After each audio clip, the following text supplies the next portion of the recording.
Assalamualaikum warahmatullahi wabarakatuh. Selamat berjumpa kembali anak-anak dalam pembelajaran kimia. Kali ini kita akan membahas tentang pergeseran kesetimbangan. Terutama adalah faktor-faktor yang mempengaruhi pergeseran kesetimbangan, yaitu konsentrasi, volume, tekanan, dan suhu.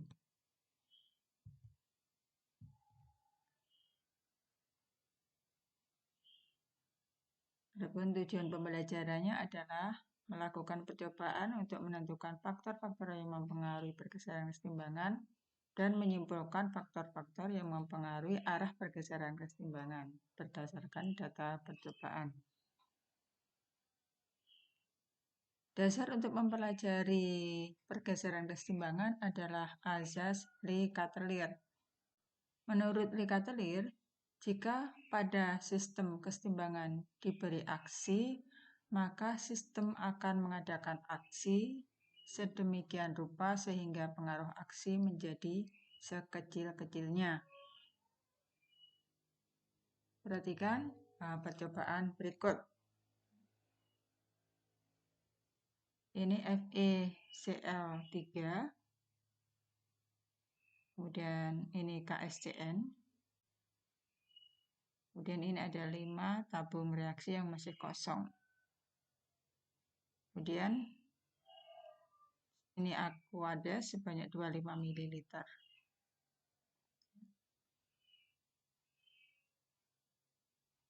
Teteskan satu tetes FeCl3 dan KSCN ya.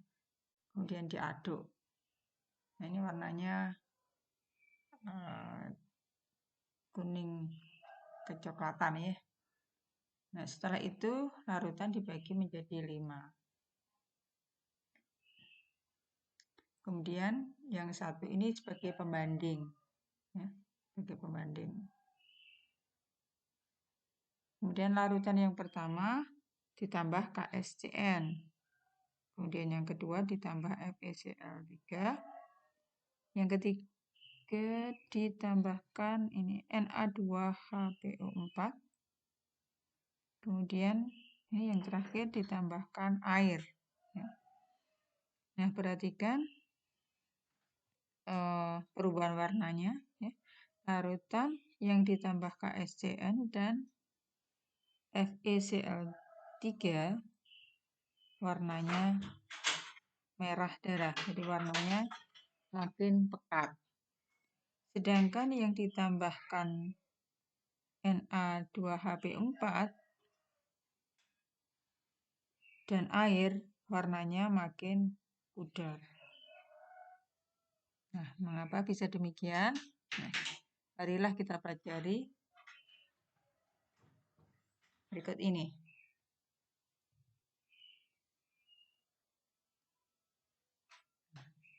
Reaksi yang terjadi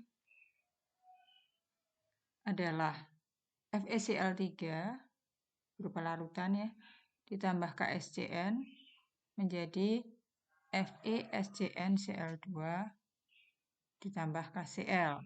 Kalau kita tulis sederhana ya, reaksinya adalah Fe3+ ditambah SCN- menjadi FeSCN2+. Nah, Fe3+ ini warnanya kuning. Ya. SCN- tidak berwarna, ini tadi KSCN ya. Ini mewakili FeCl3. Kemudian FeSCN2+ ini mewakili ini FeSCnCl2. Ini warnanya merah darah. Sedangkan KCl ini tidak berwarna. Nah, tadi terjadi perubahan warna ya setelah ditambahkan Fe3+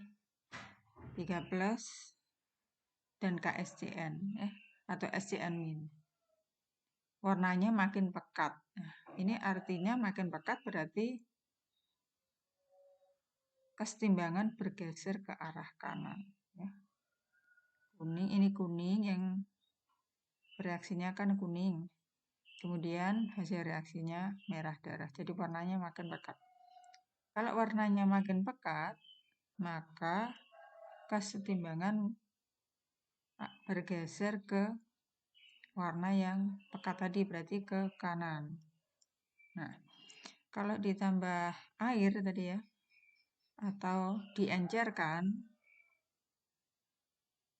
juga ditambah Na2HB4, kesetimbangan bergeser ke kiri yang ditandai dengan perubahan warna yang semakin pudar.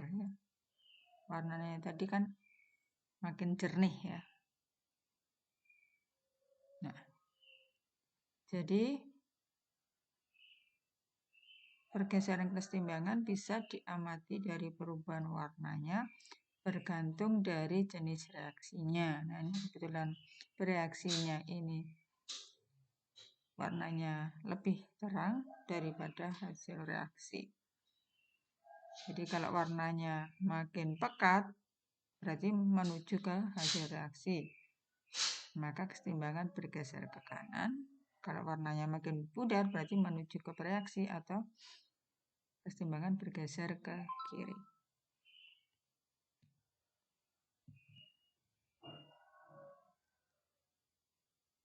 Nah, ini penjelasan dari percobaan tadi ya, ini ditambah Fe13 tadi ya, FeCl3 itu kalau terion jadi Fe3 plus 3Cl min. Nah, kemudian Fe13 nya tadi ditambahkan kan ya, warnanya makin pekat ya, berarti kesetimbangan bergeser ke kanan. Di sini artinya yang ditambahkan FeCl3 artinya konsentrasinya FeCl3 itu ditambah atau diperbesar. Kesetimbangan bergeser ke arah produk yang ditandai warnanya makin pekat.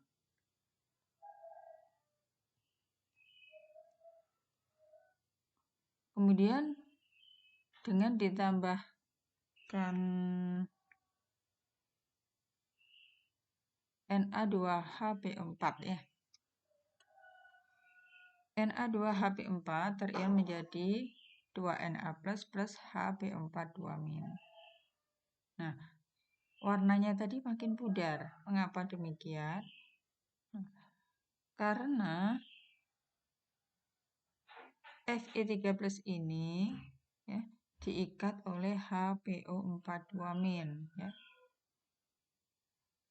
Jadi Fe3+ diikat oleh HBO4 3- sehingga konsentrasi Fe3+ makin rendah ya, atau makin kecil. Akhirnya kesetimbangan bergeser ke arah Fe3+ itu sendiri atau ke arah zat itu sendiri, yaitu ke kiri. Jadi dengan penambahan HBO4 2- itu artinya memperkecil konsentrasi Fe3+. Ya. Karena Fe3+ langsung diikat oleh HBO4 2-. Oke, bisa dimengerti ya. Kemudian ditambahkan Aquades. Nah, penambahan Aquades akan memperbesar volume sistem sehingga akan menggeser kesetimbangan ke arah koefisien yang besar. Nah, dengan ditambah Aquades atau diencerkan ya, ditambah air itu kan konsentrasinya makin rendah atau larutannya makin encer. Nah, kalau larutan makin encer, kesetimbangan bergeser ke arah koefisien yang besar. Nah, koefisien yang besar yang mana? Dari persamaan reaksi ini, Fe3+ koefisiennya 1, SDN- koefisien 1, berarti total koefisiennya ada 2. Sedangkan pada FeSDN12 koefisiennya 1. Kesetimbangan bergeser ke arah koefisien yang besar, yaitu ke kiri. Sehingga warnanya makin pudar. Untuk pengaruh konsentrasi dan volume, kalau kita tuliskan secara matematika adalah seperti ini. Ya. K sama dengan konsentrasi FCN12 dibagi konsentrasi Fe13 kali konsentrasi SCN min. Nah, jika konsentrasi Fe13 maupun SCN min diperbesar, maka kesetimbangan bergeser ke arah produk. Ya, jadi kalau ini besar, maka kesetimbangan bergeser ke sini. Demikian juga kalau ini yang besar, kesetimbangan bergeser ke sini. Demikian sebaliknya, ya. Kalau ini yang kecil, kesetimbangan bergeser ke sini. Ya. Kalau produknya kecil, kesetimbangan bergeser ke arah produk. Ya. Kalau ini yang kecil, kesetimbangan bergeser ke arah ini ya, ke arah produknya. Nah, kalau konsentrasi reaktannya yang kecil, maka kesetimbangan bergeser ke arah reaktan. Jadi kalau ini yang kecil, kesetimbangan bergeser ke sini. Kalau volume, nah, konsentrasi molar ya, molar itu mol per volume. Nah, jadi kalau dijabarkan mol per volume dibagi mol per volume kali mol per volume, akhirnya diperoleh persamaan K sama dengan mol kali volume. Nah, ini mol. Nah, mol kali mol ya. Nah, kalau volumenya diperbesar ya, maka kesetimbangan akan bergeser nih ya, dari sini akan bergeser ke sini. Jadi kalau ini besar, kesetimbangan bergeser ke reaktan, ke arah reaktan di sini, yang memiliki mol yang besar.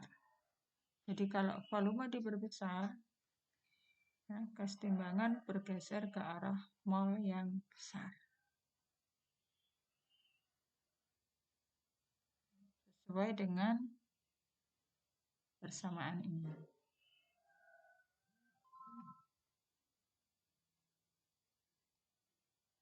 Kalau kita sampelkan ya, untuk pengaruh konsentrasi tadi ya, jika ditambah akan menambah dan jika dikurangi akan mengurangi. Atau kalau disingkat Bahwan, ya, jika konsentrasi diperbesar, kesetimbangan bergeser ke arah pihak lawannya. Atau disingkat Bahwan. Dan jika konsentrasi diperkecil, kesetimbangan bergeser ke arah zat itu sendiri. Orang ngeri. Ya. Jadi ini jika ini diperbesar, kesetimbangan bergeser ke arah lawannya, yaitu produk. Jika produknya diambil terus-menerus, misalkan dikemas, di packing ya, itu sama saja produknya dikurangi konsentrasinya, maka kesetimbangan akan bergeser ke zat itu sendiri. Nah, jadi kalau memang produknya sudah ada, itu sebaiknya segera diamankan ya, segera dikemas ya. Kalau tidak, kesetimbangan akan berbalik ke kiri. Kalau overload ya di sini, kalau tidak segera diambil maka konsentrasinya akan besar di sini ya, akan makin besar. Nah, kalau ini makin besar, kesetimbangan akan berbalik ke kiri. Berbalik ke kiri. Nah, oleh karena itu perlu diperhatikan ya, bahwa produk harus segera diambil ya. Dengan diambil, artinya produknya konsentrasinya dikurangi ya. Produknya konsentrasinya dikurangi, maka kesetimbangan akan terus bergeser ke arah produk. Berarti menguntungkan. Tapi kalau sampai produknya overload, tidak segera diopeni ya, maka kesetimbangan akan berbalik ke kiri. Nah, ini akan merugikan ya.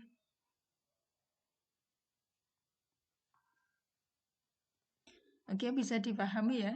Jadi aplikasinya seperti itu. Ya biasanya dalam perusahaan ya atau di industri harus diperhatikan. Jadi tidak boleh sampai hasilnya itu dibiarkan begitu saja. Jadi harus segera diamankan. Oke, bisa dimengerti ya?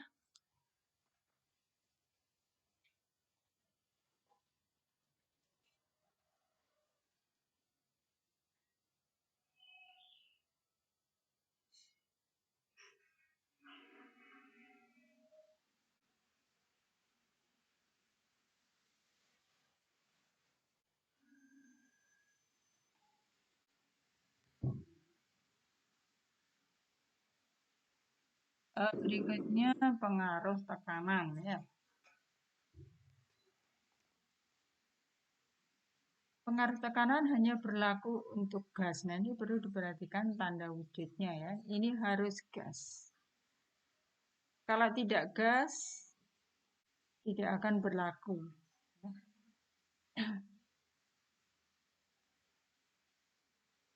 Dan harus di sini dihitung jumlah koefisiennya ya.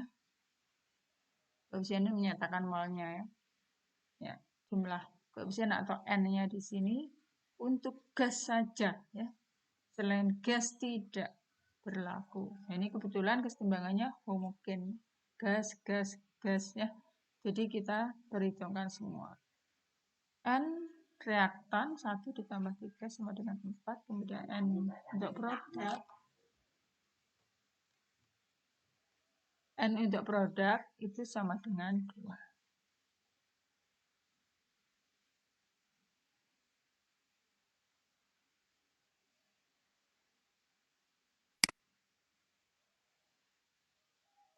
Sesuai hukum gas ideal, PV sama dengan nRT. Jadi tekanan berbanding terbalik dengan volume. Artinya, jika tekanan diperbesar, maka volume akan makin kecil. Demikian juga sebaliknya. Tekanan berbanding lurus dengan mol. Jadi misalkan kita tulis P sama dengan nRT per V. P dan N berbanding lurus, sedangkan P dengan V ini berbanding terbalik. Penambahan tekanan akan menyebabkan pergeseran kesetimbangan ke arah jumlah mol yang lebih sedikit atau lebih kecil. Atau kalau kita singkat, besar, kecil, mocil.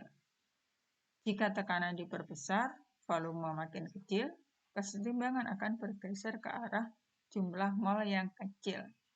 Jumlah mol kecil itu ditunjukkan oleh koefisien yang paling kecil. Ingat di situ, koefisien yang dihitung hanya untuk fase gas. Pengurangan tekanan atau penambahan volume akan menggeser kesetimbangan ke arah jumlah mol yang lebih banyak atau mol yang lebih besar. Atau kalau kita singkat, pecil, posar, mosar. Jika tekanan diperkecil, volume akan makin besar, kesetimbangan akan bergeser ke arah jumlah mol yang besar atau koefisien yang besar. Ya, tentunya untuk gas. Ya. Oke, kita lanjutkan.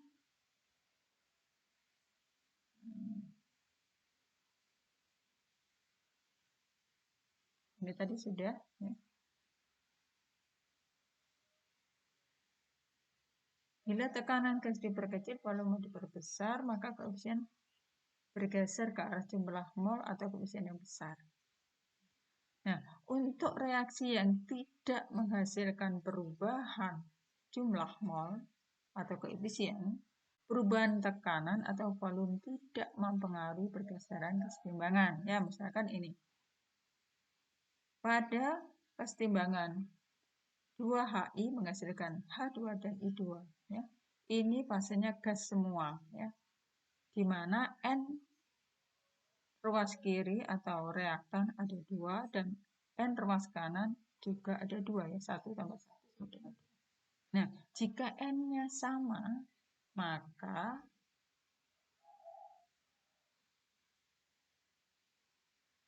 tekanan, ya, perubahan pada tekanan maupun volume tidak akan mempengaruhi pergeseran kesetimbangan.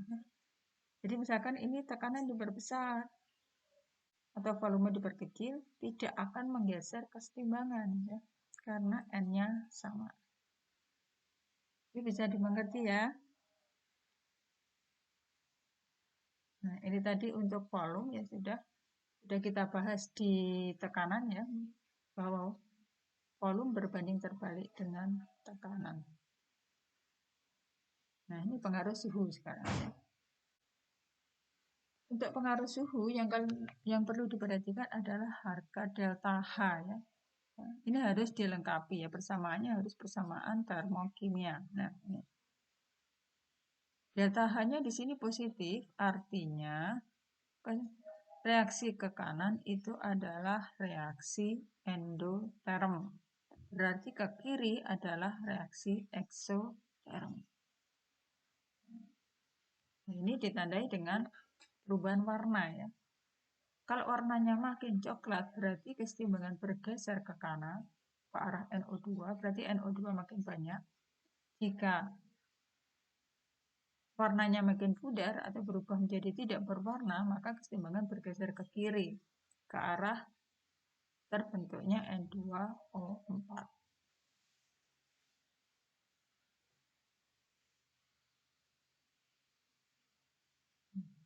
Ini jika suhu diturunkan, kesetimbangan bergeser ke arah kiri ya.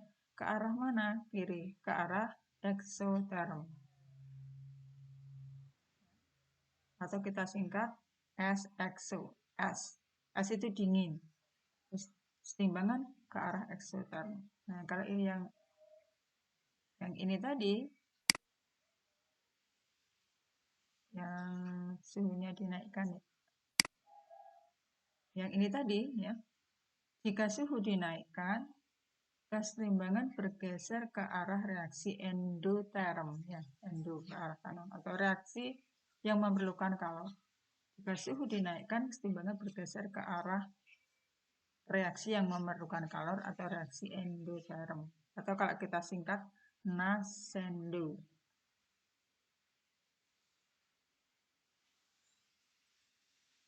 Nah, ini ya. Apabila suhu dinaikkan, kesetimbangan bergeser ke pihak yang menyerap panas atau pihak endoterm ya, yaitu pihak NO2. Kita singkat NASENDO, dipanaskan ke arah endoterm. Demikian juga sebaliknya ya. Jika diturunkan suhunya ke arah reaksi yang eksoterm atau yang membebaskan panas, yaitu ke arah N2O4 atau kita singkat SX.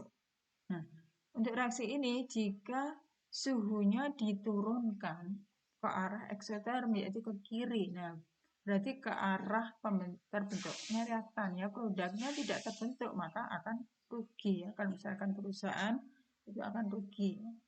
Jadi semua perusahaan itu menginginkan agar kesetimbangan bergeser ke arah produk, harus ke arah kanan. Kalau sampai berbalik ke kiri maka akan rugi. Nah, untuk katalis, katalis tidak menggeser kesetimbangan, tetapi hanya mempercepat tercapainya kesetimbangan. Atau kalau kita singkat adalah listak serpang. Nah, tapi walaupun tidak menggeser kesetimbangan, tapi katalis selalu diperlukan ya dalam perusahaan ya di industri itu ya. Gunanya apa ditambahkan katalis untuk mempercepat terjadinya kesetimbangan. Nah, yang perlu diperhatikan adalah katalis itu bekerja pada suhu tertentu ya, pada suhu optimum. Ya, misalkan katalis akan optimum pada suhu sekitar 350 sampai 400. Maka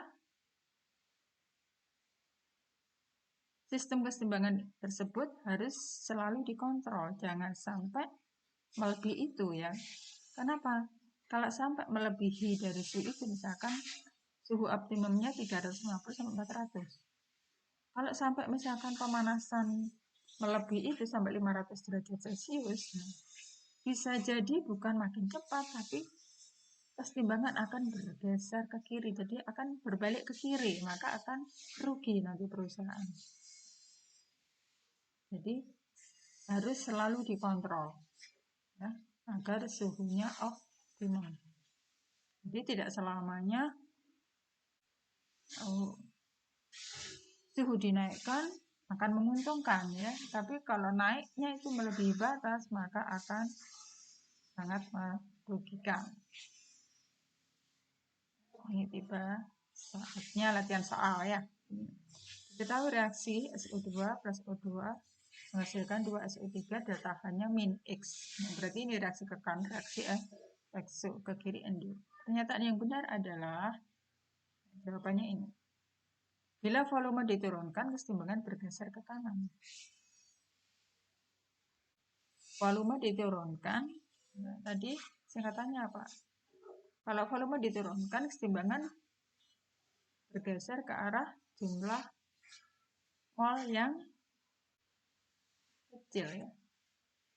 Mol yang kecil atau besar kecil mocil. Nah, ini N yang ruas kiri ini ada 2 ditambah 1, 3, ya. Yang ruas kanan ada 2. Nah, ini kesetimbangannya homogen ke semua, berarti diperhitungkan semua, ya. Ini kiri 3, kanan 2. Kanan lebih kecil, maka kesetimbangan bergeser ke arah koefisien yang kecil, yaitu ke kanan. Kemudian soal yang kedua, ini. Jika suhu diturunkan, maka konsentrasi. Jika suhu diturunkan, ini delta H-nya positif, berarti reaksi ke kanan ada reaksi endoterm, ya. Jika suhu diturunkan, maka kesetimbangan akan bergeser ke arah reaksi yang membebaskan kalor, kan tadi, atau kalau kita singkat nascendo. Suhu diturunkan S exo, ya. S itu dingin, akan bergeser ke arah exotherm. Exo yaitu kemana? Ke kiri, ya, ke kiri, ke arah terbentuknya reaktan, ya. Jadi SO3-nya akan makin banyak, produknya makin sedikit. Kalau misalkan ini perusahaan akan rugi, ya. Karena tidak terbentuk hasil, malah terbentuk reaktan. Oke. Keseimbangan bergeser ke arah bereaksi apabila, nah, ini ada beberapa macam, ya. Ini dimasukkan N2, bentar. Dimasukkan N2, ya. Berarti dimasukkan N2 ini artinya konsentrasi N2 ditambah, ya, tadi. Jika ditambah akan menambah, ya. Jika N2 ditambah akan menambah, berarti ke kanan, ya. Kalau tekanan besar, tekanan besar, volume akan makin kecil. Keseimbangan bergeser ke arah jumlah mol yang kecil atau besar volume mocil. Kecil kemana? Nah, ini N ruas kirinya ada 2. Kanan juga 2. Sama kan, ya? Nah, berarti tekanan dan volume tidak akan menggeser keseimbangan, ya, karena molnya sama. Kalau suhu diturunkan bagaimana? Nah, suhu diturunkan, keseimbangan akan bergeser ke arah reaksi yang membebaskan kalor atau S exo. Nah, reaksi ke kanan endo, reaksi ke kiri exo.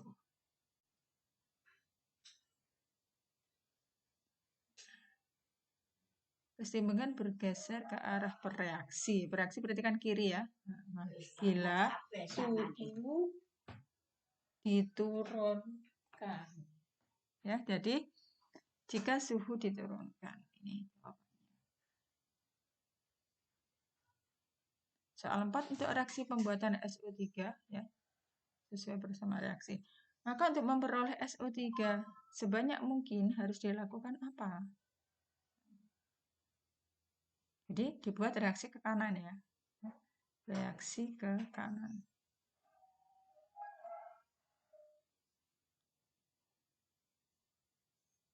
Ini delta H-nya negatif, ya. Ini kurang ini. Delta H-nya negatif. Jadi ini reaksinya adalah reaksi eksoterm. Ini kurang tanda minus. Mana perbesaran volume? Kalau volume diperbesar, keseimbangan bergeser ke arah mol yang besar. Nah, mol yang besar berarti mana? Ke kiri, ya kan? Berarti bukan pendinginan sistem. Kalau suhu diturunkan, keseimbangan bergeser ke arah eksoterm. Nah, ini tadi datanya minus ya.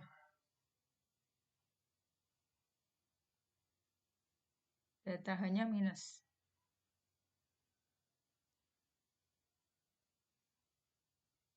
Ini jadi jawabannya harusnya ini juga masuk ya.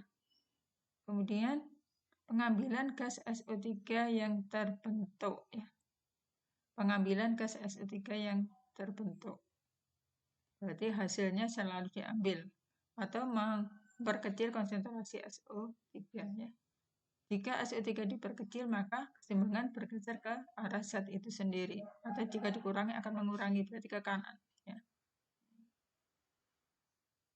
Kemudian pengecilan tekanan. Kalau tekanan diperkecil, keseimbangan bergeser ke arah mol besar, ke kiri. Bukan. Penambahan katalisnya. Penambahan katalis hanya mempercepat terjadinya kesetimbangan. Jadi jawabannya ini 2 ya. Nah, soalnya ini harusnya ini delta hanya minus ya, bukan plus. Kurang. Jadi ini jawabannya ada 2. Berikutnya nih. Keseimbangan akan bergeser ke arah AB. Ya, kecuali ke arah AB berarti ke arah kanan ya. Kecuali apa? Kalau volume diperbesar, nah, ini N kiri dan kanan kan sama ya. Berarti volume tidak berpengaruh. Suhu bagaimana? Nah, suhu berarti reaksi ke kanan eksoterm ya. Eksoterm berarti suhu diturunkan. Suhu diturunkan.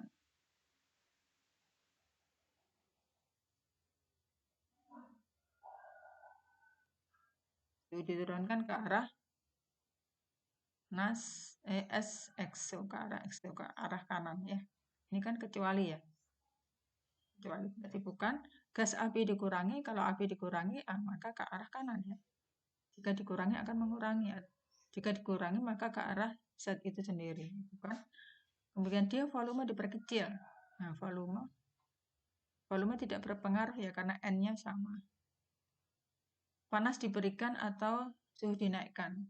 Nah sendu. Nah ini ya. Kalau dipanaskan ke arah endoterm yaitu ke kiri. Nah, ini jawabannya ya. Oke, untuk yang lain ini bisa dipelajari sendiri ya. Sambil dicek ya, yang IBC itu jawabannya, tapi sambil dicek kebenarannya ya. Nah, ini ada tambahan ya untuk perbandingan pada harga K. Nah, setiap reaksi kesetimbangan mempunyai harga K tertentu ya, yang dapat dibandingkan antara satu dengan yang lain. Nah, jika reaksi dibalik maka K menjadi 1/K. Ya, lain dengan delta H. Kalau delta H reaksi dibalik, maka harga delta H adalah lawannya. Ya, kalau asalnya minus jadi plus, kalau asalnya plus jadi minus. Jika reaksi dibagi X, maka K menjadi akar pangkat X. Ya. Kalau pada delta H dibagi, ya delta H-nya dibagi. Ya. Jika reaksi dikali X, maka K menjadi pangkat X. Misalkan ya, dikali 2 maka menjadi pangkat 2, dikali 3 pangkat 3. Kalau pada delta H reaksi, kalau dikali juga ikut dikali.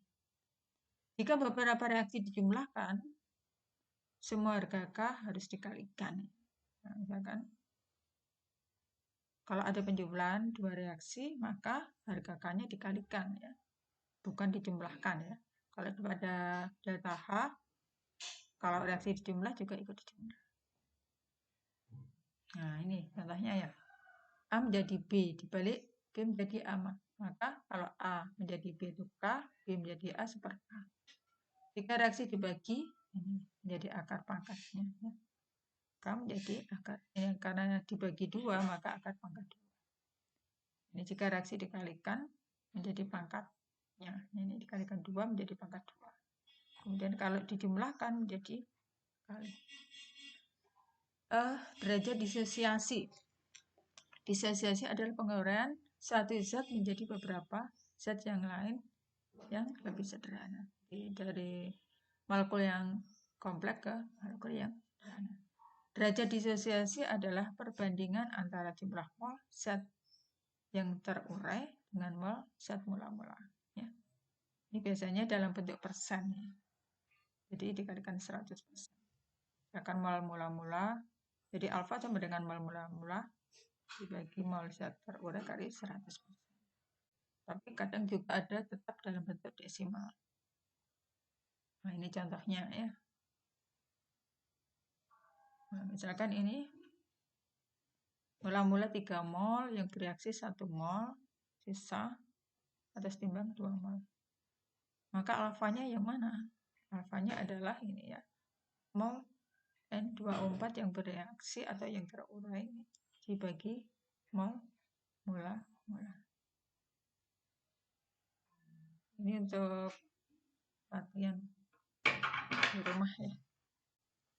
Oke, sampai di sini dulu pembahasan kita kali ini. Semoga bermanfaat. Oke, selamat belajar. Semoga sukses. Ya, wassalamualaikum warahmatullahi wabarakatuh.